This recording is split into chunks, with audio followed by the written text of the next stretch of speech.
When the night is come and the land is dark and the moon is the only light we'll see. No, I won't be afraid. No, I won't be afraid, just as long as you stand by me. Just as long as you stand by me. So darling, darling, stand by me. Oh, stand by me. Oh, stand by me.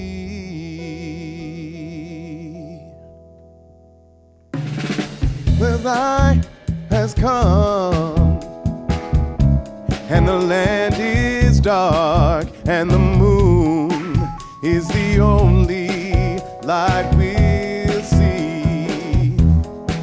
No, I won't be afraid. No, I won't be afraid. Just as long as you stand by me. Darling, darling, stand by me. Stand by me. Oh, stand by me. Stand by me. If the sky that we look upon should tumble and fall, or the mountains should crumble to the sea, I won't cry.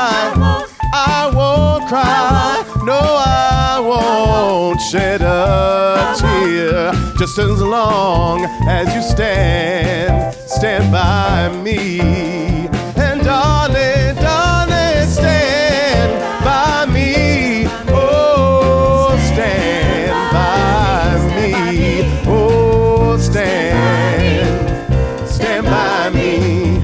Stand by me. Darling, darling, stand by me. Oh, stand by me. Oh, stand now. Stand by me. Stand by me. Whenever you're in trouble, won't you stand by me? Oh, stand by me.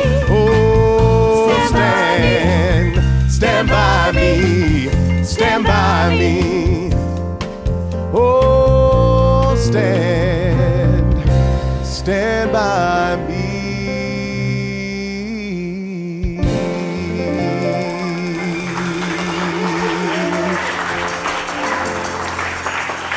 Albert Hodge, everybody, and our fabulous pagettes, and our wonderful band. Can we give them some love as well?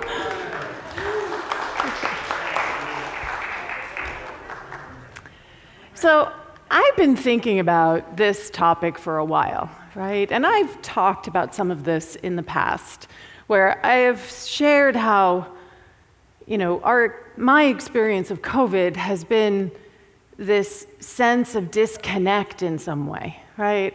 I've been feeling as if it's been a challenge to re-enter the world, to re-enter into space, to not just be by myself in my own little hermit world, and to actually be engaging with the world itself.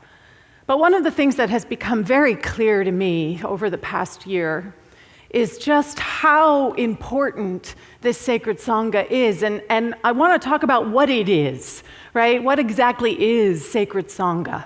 So in the Buddhist tradition, so it's a Buddhist term, And in the Buddhist tradition, there are what are known as the three jewels, which I love that they're the three jewels. They're so precious. And the three jewels that are just so precious are the Buddha, the Dharma, and the Sangha. And the Buddha means the Buddha, literally the person, the Buddha, and it also means the enlightenment.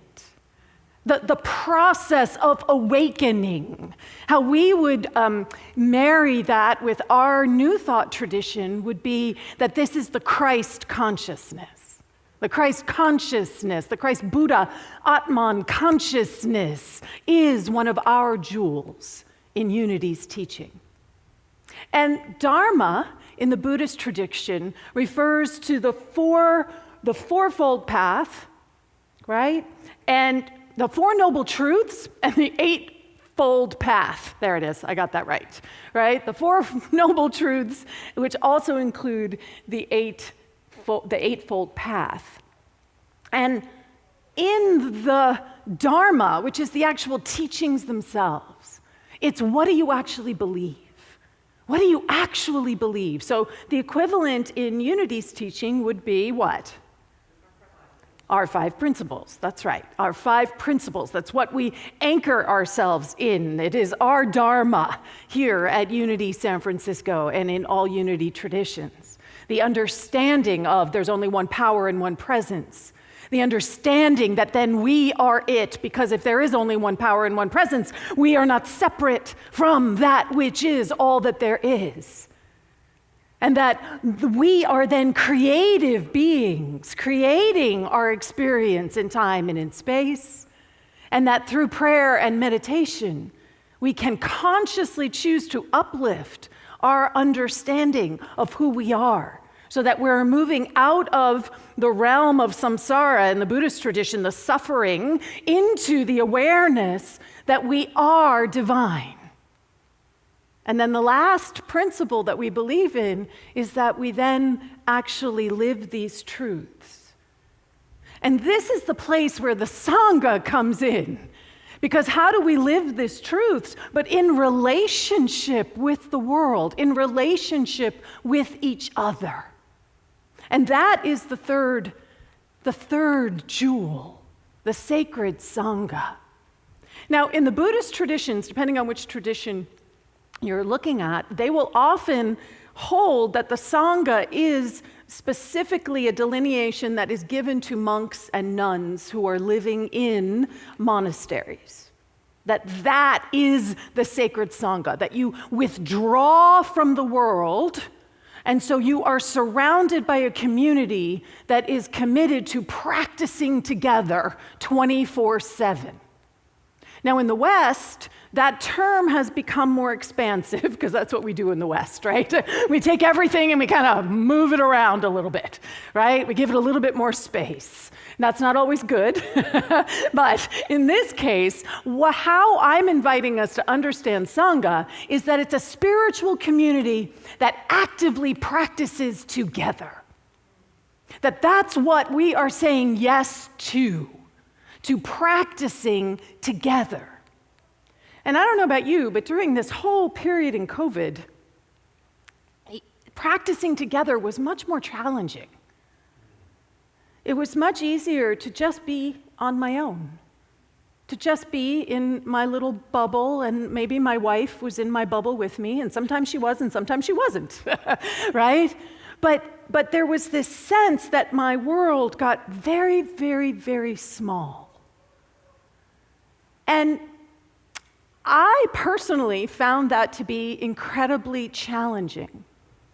So, as Elaine so bravely shared about her depression, I'm feeling called to share about mine. This has come out of the closet depression time at Unity San Francisco, right? So, December of 2020 through January, February, March, April, May, it's so hard for me.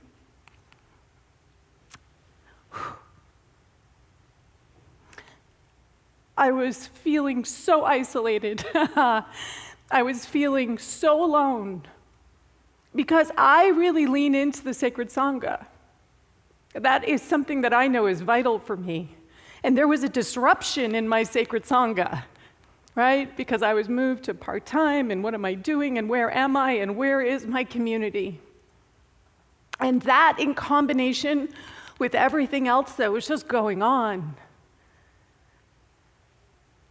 resulted in my becoming very, very, very depressed, to the point where I was able to function at work, and I look back on it and I think barely. But aside from those hours, I just couldn't really do anything. I just didn't really care. Depression does that to you. It numbs you to the feelings. It was a defense mechanism, I think. My depression was a defense mechanism for navigating the pain and the discomfort. And the thing about depression is that it can spiral, it can escalate. If you're not awake to it, if you're not aware of it, if you're not being conscious of it, it just feeds on itself. Because you start to feel isolated and alone, and then that feeds the idea that you actually are isolated alone, which makes you pull back and withdraw even more, which means that you are feeling even more, right? Can you see the spiral that happens? And there is so much shame in our world around owning up to mental health challenges. So much shame. And I was never ashamed of what I was going through. Let me be very clear about that. I was never ashamed of what I was going through. And I needed to go through it before I could really share it from here, right? I had to get on the other side of it in order to share with you what is what. But that left me feeling even more alone, because you're my community, you're my sacred Sangha. So I am grateful for antidepressants because they are incredibly helpful when you are struggling and you can't quite find your way through. I am very grateful for our teachings because I know that they were the through line, they were the thread that moved me through every day. Where are my peace in the midst folks? The people who join me at noon every single weekday. Whew, you guys are my lifeline, right? Because it's practice, and we were practicing together, and I was seeing faces every day, and we created a mini sacred Sangha in that sacred space, and those were the things that enabled me to keep going. Those were the things that enabled me to even understand that it was time for some medication. Those were the things that helped me to understand that my prayer life and my qigong and my meditation were what I needed to lean into even more, but that it wasn't enough for me to be sitting by myself in my practice. It wasn't enough. Stand by me. That's what we're being invited into with Sacred Sangha, the willingness to stand by somebody when they're going through whatever they're going through, the willingness to be present and awake and alert to something. We were talking about this on the prayer retreat yesterday, about how our teaching has this very delicate balance between allowing people to stand in the truth and their authenticity and their self-capacity. And then how do we show up as community? What does that look like? It's a very interesting line sometimes. We don't want to be invasive. We don't want to get all up and in people's business, right? And yet at the same time, are we paying attention? Are we looking? Are we reaching out? Are we connecting with people? If you haven't heard from somebody in months, what does that mean? Are we assuming that they're doing okay? Because I can tell you I wasn't. So stand by me is an important aspect of what we're being invited into in the Sacred Sangha. And yesterday, I just want to share some of these pictures. This is the prayer chaplains on Ken's deck yesterday. For the first time in a year and a half, gathering actually together in real time to practice meditation, to practice praying, to practice visioning. These were the things. Oh, let me do that. I'll get back to that. So these were the things that we were stepping into, which I would call our fourfold path, right? These are the foundations of what we do in Unity. We meditate, we affirmative prayer, we vision, right? We're always opening ourselves up to what is it that is the divine idea for our life, not the small understanding that we're carrying for our life. And then this idea of sacred fellowship. These are the pillars of who we are and how we stand. Because they're my picture of the boat. Because when I was depressed and feeling so alone, I felt that everything that was happening in the world was like another boulder that was just being loaded on top of me. And in the river, as those boulders got loaded on top of me, all it did was make me sink. But if we are in sacred Sangha, the Sangha is the boat. And in that boat, we can pile a whole lot of stuff on there, and we can stay afloat. That is the power of sacred Sangha. So, what the prayer chaplains, as they visioned, and I'm sharing this with the whole community because the prayer chaplains aren't separate from the community, right? The prayer chaplains are the community as much as everything else. And what arose during our visioning were these 4 things. That we were being called to be more present, that we were being called to be more visible, that we were being called to be more accessible, and we were being called to be more committed.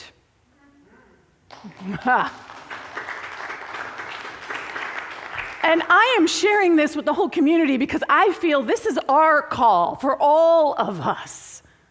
That are we willing to actually be really present with like horrible things like suicide and depression and loss and disconnect? Are we really willing to be present with that? Are we willing to be present with the uncomfortableness that arises anytime you are in community, right? Are we willing to be visible, to say, I am here for you, I am here for me, I am here. And are we making ourselves accessible? Are we actually reaching out? Are we just standing in our own space, our own sphere, and waiting for somebody to bump up against us? Because what it asks of us is that we be more committed to each other, more committed to ourself. Because here's the thing about the sacred Sangha. It's all lovely to sit on your cushion by yourself. It's beautiful to have a practice where you are just with yourself. Maybe you've got a loved one in there with you, right? But the real growth that happens for all of us is when we're actually rubbing up against each other. And I know it's not always pleasant. I know that there are people who just annoy us, right? Who just work our last nerve. Like that, and that is part of the sacred Sangha. I really want you to understand this. Sacred Sangha doesn't mean kumbaya. It does not mean that we're all just peace, love, and understanding. What it means is that we are willing to stand with each other in that space as we rub up against each other and know principle, practice what we believe, practice the truth of who we are, which is that you are divine. You are annoying me, but you are divine. You hurt me. I am so hurt by something you said, by something you did, and yet there is something deeper going on. There is something more powerful going on. This is what the power of community is for, to illuminate for us the parts of ourselves that are crying out for healing. Because I can't see my shadow. Every time I turn, my shadow comes with me. I can't see it. I can only see it illuminated by you, by how you look at me, by the things that I project onto you, right? Or you project onto me, right? And the invitation is that we deepen into our principles, our practices, and we say, what is mine here? What is trying to be healed here? How can I show up as more love here for myself and for the person that I'm interacting with? And that asks, it invites us, it really is that everything that irritates us in others can lead us to a better understanding of ourselves. And I know that's hard to swallow sometimes, but that is the truth. And we don't always irritate each other, right? I mean, that's only part of what happens when we're in community. There's the other aspect of community where we get to just lean into each other, that we get to call people up. You get to sit. I sat with friends who just held me like a baby as I cried, right? That is the power of sacred Sangha as well. This is the place that I want to invite us all into because it's going to require effort. We're at a practice. It takes 30 days consecutive to build a new pattern, to build a new habit. We have been isolated for almost 2 years. There's an energy hump that we are being invited to get on the other side of, that we're being invited to step into. Now, it's not going to look the way it did before. That's a gift. But there is something that we are being invited to own, to commit ourselves to be visible about. And if we are anchored in our principles, then no matter what is arising within myself, within you, that boat is strong and sturdy and stable. Now, when I was going through my depression, I didn't share it with the community because I felt like I was losing my community, right? It was an illusion, but that's what it felt like. I didn't understand that my boat was just getting bigger, right? I didn't understand that my boat was growing, that Unity and Marin was going to also be part of my boat, right? I didn't understand that at the time. I was too caught up in my attachment to what was. So how we are constantly invited to navigate this is we bring principle to it. We bring love to it. We bring inquiry to it. We bring gentleness to it. We bring compassion to it. And we allow ourselves to be held by the people who can hold us. Because what was hard for me wasn't so hard for my wife, right? She could hold me. It wasn't so hard for my sacred circle. They could hold me. And I could lean into that and allow myself to be carried right back to the very heart of who I am. And what I'm talking about is the people that never forget that you're divine. Those people who I leaned into never looked at me and thought I was broken. They never looked at me and thought, oh, DeeAnn's, she's gone. She's over the edge. They looked at me. Now, I might have felt that way on occasion. But they looked at me and said, you're whole, you're love, you're grace, you are beauty, you are that which you are, and even if you can't remember it, I'm going to know it for you. That is what we get to do for each other in this community. It's what makes Unity's teaching so unique, how we hold the truth for each other through affirmative prayer. How we see and know and remember the truth of who someone is, and we do not allow ourselves to fall into the story with them. That is what it means to practice as sacred Sangha. And that's what we have been invited to with Ken right now, to not fall into the story, right? To know the wholeness that he is, to know the wholeness that Noah is right now still, to know the wholeness that is Cindy, that is that entire family. That is where we are powerful. That is how we strengthen the boat. Because when we're willing to step into this practice, we're moving from reactivity into being responsive, right? We're no longer reactive to the world. We're actually becoming responsive to what is arising because we're meeting it from this type of place, from a place of upliftment, from a place of understanding at the root of who we are, what is actually happening, even if it doesn't feel like it. And often we need others to reflect that back to us. That is the power of community. It's like we're building something together, right? There's strength in numbers. There's strength in coming together in that way. Present, visible, accessible, and committed. Who would you be if you moved through the world now, anchoring that? Fully present to even the smallest voice, right? Visible, accessible, willing to see, to actually be there with someone. Who would you be if you actually fully committed to your practice? As uncomfortable as it might be, but you actually committed to the practice of being in community with other people.